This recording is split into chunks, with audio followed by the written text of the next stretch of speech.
दोस्तों, नर्मदापुरम जिले में जारी भारी बारिश के चलते नर्मदापुरम में भी मां नर्मदा का जलस्तर 12 फीट बढ़ चुका है। सेठानी घाट पर भी 947 फीट जलस्तर है।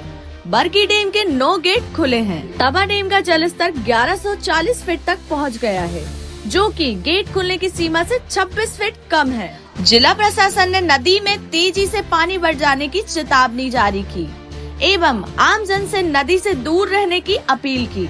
ऐसे ही जिले की समस्त जानकारियों के लिए हमारे पेज नमस्ते नर्मदापुरम को फॉलो करें।